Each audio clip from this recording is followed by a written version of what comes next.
I want to share a part of a press conference with you. There's a legislative law that was passed in Florida that could end up having you spend the rest of your life in prison. So let me get to the press conference. All right, good morning, everybody. My name is Bill Gladson. I'm the state attorney here in the 5th Judicial Circuit. There's several reasons why I thought it was important to hold this press conference this morning. First, I want to update everybody on a significant trial that we had last week in Lake County. Next, I want to just point out, if this wasn't already clear, Lake County has zero tolerance for human trafficking. And the prosecutors in this circuit and the police officers at Eustis PD and the sheriff's office will do anything and everything they can to protect victims of human trafficking. And I want to point out, too, that human trafficking, and everybody kind of has an idea of what that means in your mind. We often think of something extremely complicated and very complex. But in Florida, the legislature has made it extremely tough on those that traffic in children. And that's what we're going to talk about today, a particular case where that happened. Finally, I want to empower victims to know that in this state, we take their safety seriously. There are all kinds of services, whether it's housing placement, relocation services, victim advocacy services for victims of human trafficking. And it's not just if you're a child, it's adults as well. I finally want to remind everybody, and I hope everybody's listening, if you are here unlawfully in the United States, there are worse things than just getting deported. If you commit a serious crime, you are going to go to prison first. You're not going to find yourself just deported on a plane back to some other country. In this case, there will be no deportation because the case I'm going to talk to you about today, the defendant was sentenced to life in prison. With me here today are several familiar faces, some of whom will have an opportunity to address some of the topics and answer questions as we go forward this morning. From my office, we have Assistant State Attorney Eddie Moffitt, who's standing over here. He was the lead prosecutor who tried this case. With us also up front is Assistant State Attorney Katie Cosden, who was second chair, and they're the ones who had this trial, which the verdict came within an hour. And I think it's a testament to the evidence and the cooperation that they had with the Eustis Police Department and all the law enforcement agencies here. Also to my left, I have Chief Craig Capri and Detective Wayne Perry from the Eustis Police Department. They're the ones who are going to know the most about the specifics of the case. Under the chief's leadership, Eustis PD did an excellent job, and I just want to thank Detective Perry for the work that he did on this case. There are other City of Eustis officials here. Thank you for coming. We do appreciate it. It means a lot to everybody to know that your police department is supported.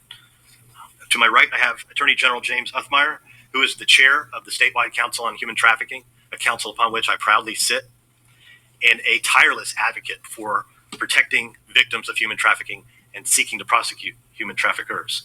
Also to my right, Major Todd English from the Lake County Sheriff's Office, whose agency assisted, thank you, Major English, assisted in gathering evidence so the state could put on this case.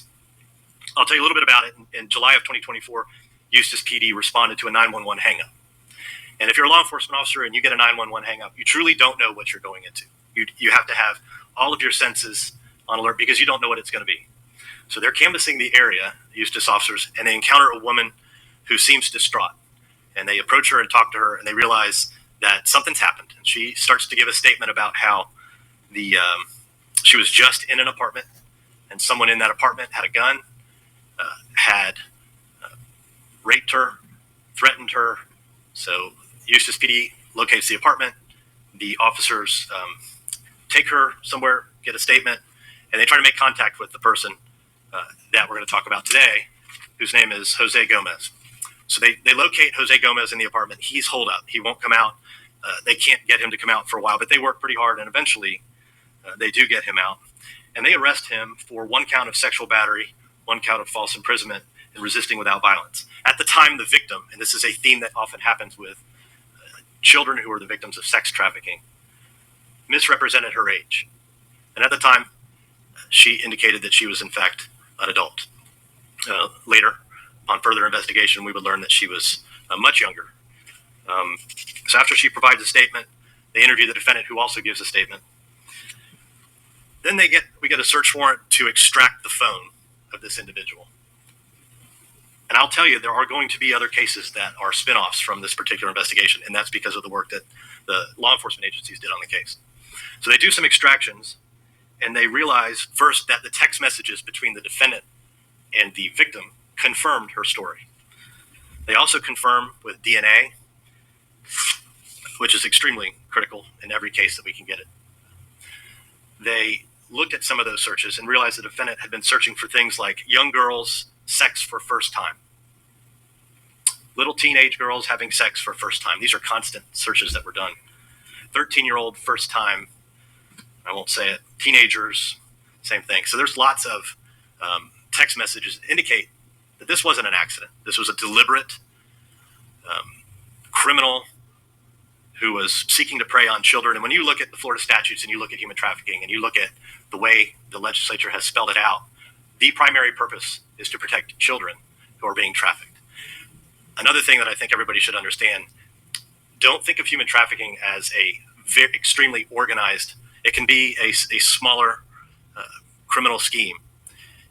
If you're a buyer or if you're a seller, if you just think you're going to connect with a pimp and in this case, and it's awful, but he basically bought a girl for an hour to do whatever he wanted with, we're going to treat you as if you're the person who organized it. And that's why this guy got a life sentence. The legislature's made it clear.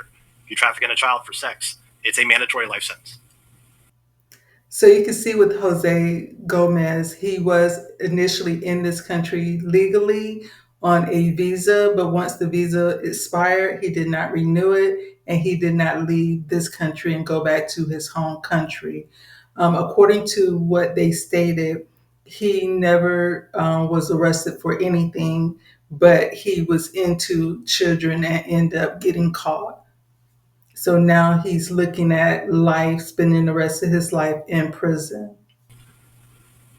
An illegal alien raped and trafficked a child, a little girl. An illegal alien raped and trafficked a little girl. Just appreciate this. We're seeing these stories everywhere now. Today it's Florida, yesterday Massachusetts, tons of examples across the country.